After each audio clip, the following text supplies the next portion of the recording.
क्या बार बार संतों को इस देश में ऐसे प्रताड़ित किया जाएगा? डाल रखी थी अपने गल के अंदर सब। ये भी एक तरह का हरासमेंट है।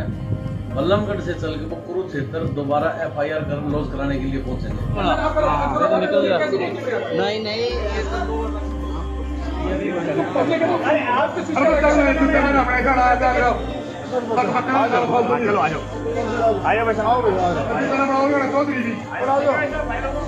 अस्त्र शस्त्र जमा करने के बाद भी जीवन में आप कभी अस्त्र शस्त्र नहीं उठाओगे।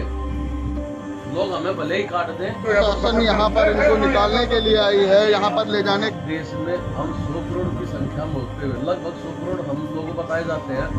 उनका ये हाल अब है कुछ गिने चुने लोगों के द्वारा। और बाकी पंथ है। ये जो सनातन धर्म बचा हुआ है, ये किसके कारण बचा हुआ, ये पता होगा। ये सनातन धर्म को बचाने के लिए सिख सेना बनाई थी, ऐसे ये देव सेना बनी हुई है। ये सारा का सारा एजेंडा उन्होंने ब्लेम किया कि आप लोग RSS के आदमी हो। क्या सिर्फ भगवा कपड़ा पहनना RSS और BJP हो गया? धर्म का उद्देश्य है भारत का राष्ट्र बनाना। सनातन का मतलब जो है वो आप जानते हैं, बिल्कुल अच्छे से जानते क्या है हैं। इस दुनिया में केवल एक ही धर्म है, सनातन धर्म। अगर महाभारत काल की बात करें तो उस समय ये अस्तित्व में नहीं थे जो आज तलवार को अपना पेटेंट बता रहे हैं। क्या ये भगवा RSS और BJP से पहले इस देश में नहीं था? संत के बाणे को बार बार टारगेट किया जाता है। 2020 के कोरोना काल में भी संतों को मारा गया था, जिनका आज तक कोई भी इंसाफ नहीं मिला। नहीं भाई सुनो तो सही। ये तोहफा हमारे प्रधान जी को जा रहा है। ये आपने तोहफा देना अपने आप से। ये कृपान कोई बड़ी बात है। अब ये तोहफा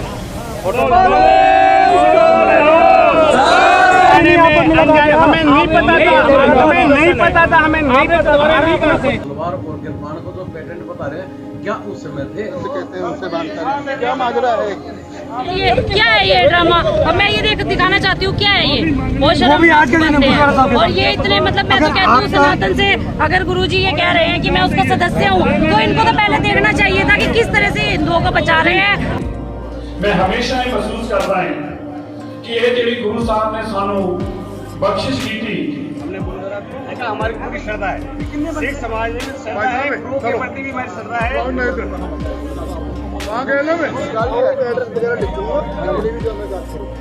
जो श्री साहब के ऊपर देव सेना सब पे ही छपवा रखी है आप लोगों ने। आप वो चिन्ह हेलो हमें पता नहीं था।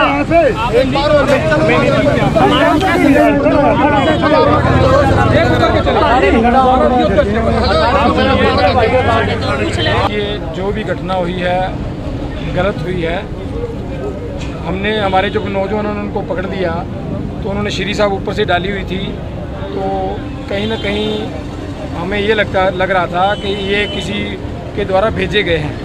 लेकिन जब हमने उसकी चीज़ की पड़ताल की तो हमें पता चला कि इनको कोई श्री साहब के बारे में कोई ज्ञान नहीं है, इसलिए उन्होंने अंदर जाके माफ़ी मांग ली है और कोई विवाद नहीं है। बोले है ये देव सेना से संबंध रखते हैं। आज सवेरे की घटना है, झिमी पातशाही गुरुद्वारे में कुछ लोगों को जो देव सेना से संबंध रखते थे उनको बंधक बनाया गया। उनके पास हथियार थे जो कि कृपान और साइड में लगाने वाले जो चाकू लगा लें या तलवार वगैरह थी। सिख धर्म के जो अनुयायी हैं उनका ये कहना था कि ये हमारे धर्म से रिलेटेड है। उसी बिहार पे इन लोगों को बंधक बनाया गया। वहां पर इनकी गाड़ी को गुरुद्वारे के अंदर जबरदस्ती ले जाया गया, इनके लॉक तोड़े गए, इनके जो गाड़ी के अंदर बैग वगैरह थे उनमें इनका कहना है कि लूटपाट की गई, चैनें तोड़ी गई और इनके साथ हाथापाई करी गई।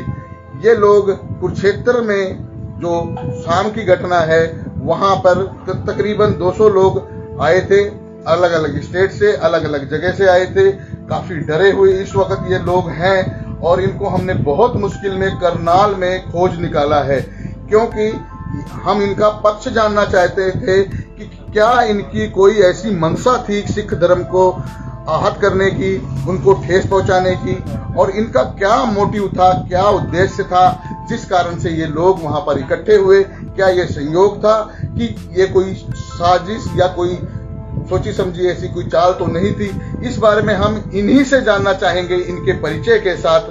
तो नमस्कार महाराज जी। नमस्कार। आप ASM न्यूज 24 के दर्शकों को में आपका स्वागत है।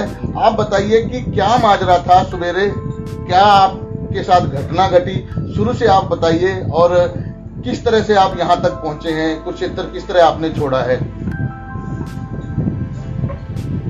सबसे पहले मैं अपना परिचय दे देता हूँ।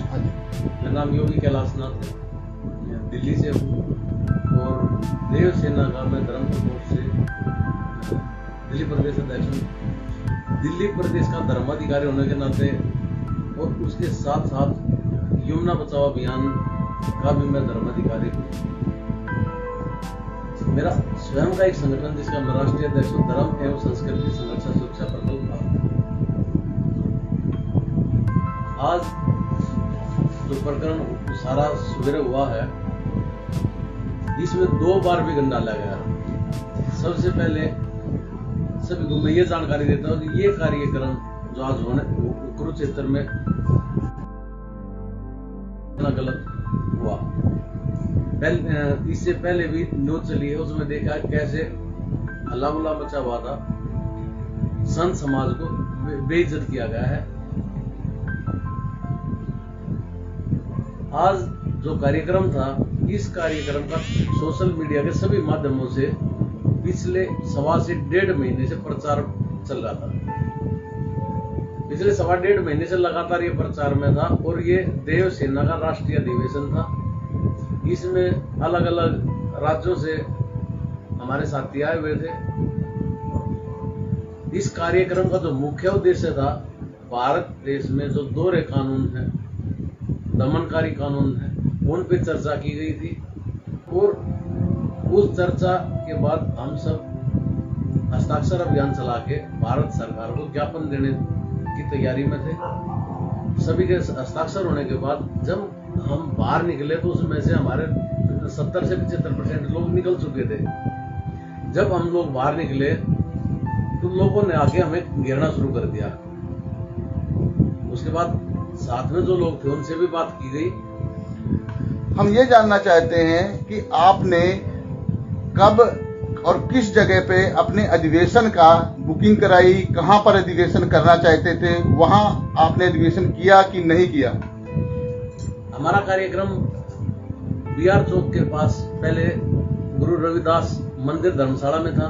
वहां पे भीम आर्मी के कुछ लोग आए थे जिन्होंने सबसे पहले इसको बाधित किया।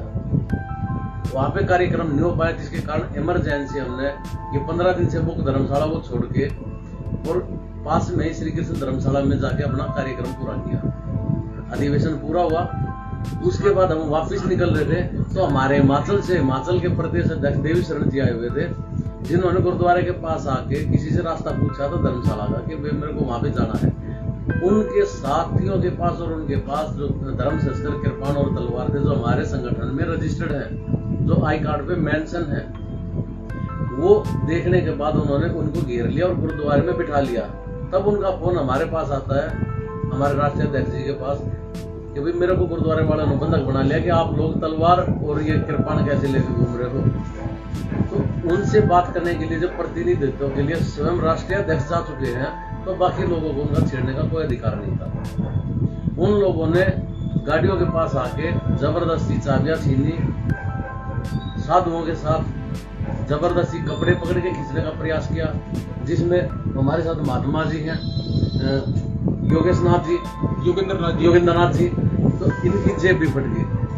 उसके बाद उन्होंने चाबियां छीनी, अभद्र भाषा का इस्तेमाल किया और 25 से 30 लोगों ने, हम 3 आदमियों को जो मेरे साथ में बैठे, ये योगेंद्र नाथ जी, ये सुनील कुमार सैनी जी, हम 3 लोगों को 25-26 लोगों ने घेर लिया और हमारी गाड़ी की चाबी छीन ली।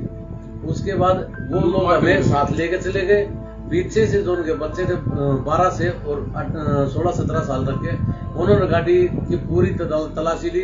जबकि आज भारतीय संविधान के अनुसार पुलिस भी अगर किसी की तलाशी लेती है तो वो पहले सर्च वारंट लेके आती है, या वो पुलिस के अधिकारी हैं, उनके पास अधिकार हैं किसी को भी रोक के तलाशी लेने का। वो ले सकते।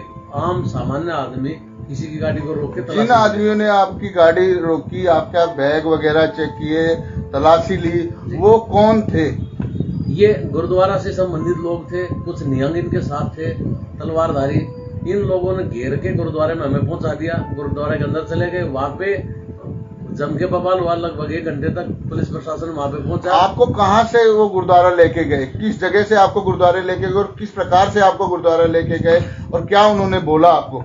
ये नाबालिग बच्चे थे और श्री कृष्ण धाम से हमारे को लेकर के गए और जबरदस्ती हाथ पैरों पकड़ के और हाथ पैरों खींचते हुए, जिसमें कि हमने उनको ये बोला कि जब प्रेम से शांति पूर्वक जब हम चल रहे हैं तो आपको हाथ पैरों खींचने की जरूरत क्या है। तो उन्होंने हमारे साथ में गाली गलौज बदतमीजी इतनी बुरी करी कि शायद हम तो ये ऐसा लग रहा था कि हम जो है कि यहाँ आज इस टाइम पे भारत के अंदर में नहीं बल्कि पाकिस्तान के अंदर में बैठे हुए हैं। और यदि ऐसा रहा तो हम जो शायद प्रधानमंत्री जी से या हमारे उत्तर प्रदेश के मुख्यमंत्री जी हैं होने के नाते शायद वो हमारे गुरु गोरक्षनाथ संप्रदाय के अध्यक्ष भी हैं और मैं उसी संस्था से बिलोंग भी करता हूँ। यदि ऐसा माहौल रहा तो शायद हम हरियाणा के अंदर में कभी ना आए। तो आज जैसे आपने अधिवेशन जो रखा था, उस अधिवेशन के अंदर कहाँ से लोग आए थे और कितने लोग आए थे? इस सारे कार्यक्रम में 300 से 400 लोग पहुंचे थे और ये देश की राजधानी से भी थे, दिल्ली से, इसके अलावा उत्तर प्रदेश से, उत्तराखंड से, हिमाचल प्रदेश से, अपने पंजाब से, हरियाणा से, राजस्थान से, देश के लगभग 10 अलग अलग राज्यों से लोग यहाँ पे पहुंचे थे। तो आपका जो अधिवेशन करने का मोटिव था, उद्देश्य था, वो क्या उद्देश्य था? जैसा कि मैं पहले भी बता चुका हूँ कि हमारा जो उद्देश्य था, हम अपने जो भी साथी थे देव सेना के, इन सभी लोगों का हस्ताक्षर अभियान चलाया था। हस्ताक्षर अभियान एक साथ इकट्ठे करके इनको कानून के जो हमारे देश में हमारा आज दमन हो रहा है, हिंदुओं के साथ जो अत्याचार हो रहा है, जैसा कि आज हमारे साथ हुआ है इस कुरुक्षेत्र की भूमि पे, हमारी धर्मनगरी के अंदर 21 तारीख को भी उत्तराखंड में हुआ है। प्रकरण किसी से छिपा नहीं है, बद्रीनाथ धाम पे। ऐसे ही देश के अलग अलग प्रांतों में हिंदुओं के साथ जो अत्याचार हो रहा है उसके ऊपर हमने चर्चा की थी, गोष्ठी की थी। और जो हिंदुओं की सुरक्षा के लिए, हिंदुत्व की सुरक्षा के लिए जो कानून होने चाहिए थे, जो बीती हुई सरकारों के माध्यम से नहीं हो पाए, उनको बनवाने के लिए मांग रखनी थी और उस मांग को लेके हमने चर्चा की। उसके बाद हस्ताक्षर अभियान चलाया, सभी लोगों ने हस्ताक्षर किए। हस्ताक्षर के अभियान के साथ हमने अपना लेटर पैड लगा के प्रधानमंत्री भारत सरकार को, राष्ट्रपति, माननीय राष्ट्रपति जी को ये ज्ञापन सौंपना था। तो लोगों का हस्ताक्षर अभियान इसके लिए अत्यंत आवश्यक था और एक स्थान पे सभी हो गए। और इसके साथ साथ कुरुक्षेत्र की भूमि जो हमारी धर्मनगरी है, हम यहाँ से श्री कृष्ण भगवान के आशीर्वाद से हम इस कार्यक्रम को सफल बनाने के लिए निकले थे। लेकिन इस भूमि पे हमारे साथ इतना बुरा व्यवहार हुआ है, शायद इस भूमि पे पूर्व के साथ भी नहीं हुआ। जो धर्म का नुकसान करने वाले लोग हैं, जो इस देश में अस्थिरता पैदा करना चाहते हैं, कुछ ऐसे लोगों ने अराजकता के साथ देव सेना के धर्म योद्धाओं के साथ जो बुरा व्यवहार किया है, वो इस देश में अगर बार बार अलग अलग जगह पे होता है तो उसके लिए हम भारत सरकार से कानून की मांग करेंगे। आपके चैनल के माध्यम से हम ये कहना चाहते हैं कि भाई, हम इस देश में रह रहे हैं। आज हमारी संख्या हिंदुओं में हम ये नहीं कहना चाहते कि हिंदू सिर्फ हिंदू है। सिख हमारे भाई हैं, हिंदू हैं, सभी बौद्ध मत के भाई भी हमारे भाई हैं। अगर किसी का पासपोर्ट देखा जाता है तो पासपोर्ट पे सिर्फ 3 धर्म लिखे जाते हैं, हिंदू, मुस्लिम और ईसाई। उसके अलावा कोई भी धर्म नहीं लिखा जाता। अगर लीगली तरीके से देखा जाता तो 3 धर्म, उसके अलावा कोई धर्म नहीं है। तो ये हिंदू धर्म की शाखाएं हैं, बौद्ध, जैन, सिख, ये सभी। इसके अलावा भी अगर कोई अपने आप को अलग मानता है तो वो भी हिंदू धर्म की शाखा है। ये मत है हिंदू धर्म के अलग अलग संतों के। लेकिन इन्होंने अपने आप को अलग मानना उचित समझा, चलो वो बात ठीक है, लेकिन क्या वो सनातन से दूर हो जाएंगे अपने आप को अलग मान के? आज की घटना पे अगर हम बात करें तो जो आपके हथियार हैं, जो अस्त्र शस्त्र जिनको आप कह रहे हैं, उन अस्त्र शस्त्रों में कृपान है, फरसा है, तलवार है, वो क्या रजिस्टर्ड है आपके? ये संगठन पे आई कार्ड पे मेंशन है कि देव सेना का हर एक सदस्य अपने साथ तलवार, कृपान, फरसा और भाला ये साथ रखने के लिए संवैधानिक रूप से मान्य है। और आपके चैनल के माध्यम से मैं एक बात पूछना चाहता हूं उन लोगों से जो आज इस सारे कार्यक्रम का विरोध कर रहे थे शस्त्रों को लेके। शस्त्र पुराने समय से हमारे पूर्वज रखते आए हैं, चाहे वो महाराजा सूरजमल है, या वो राजा पृथ्वीराज चौहान है, या वो महाराणा प्रताप जी है, या वो शिवाजी है, या उससे पहले इस कुरुक्षेत्र की रणभूमि में हिंदुओं का अस्तित्व था, उन्हीं की लड़ाई हुई थी और वो सभी तलवार, कृपाण, फरसे, भाले, धनुष इन सब के साथ हुई थी। जब हमारे पूर्वजों ने ये रखा है शुरू से, अगर महाभारत काल की बात करें तो उस समय ये अस्तित्व में नहीं थे जो आज तलवार को अपना पेटेंट बता रहे हैं। तलवार और कृपाण को जो पेटेंट बता रहे हैं, क्या उस समय थे? उन्हीं लोगों से मैं सवाल करता हूँ चैनल के माध्यम से, उस समय कोई भी नहीं था, किसी का पेटेंट नहीं था और महाराजा सूरजमल ज्यादा पुराने नहीं है, तब तक भी हमारे पास ये अस्त्र शस्त्र रहे।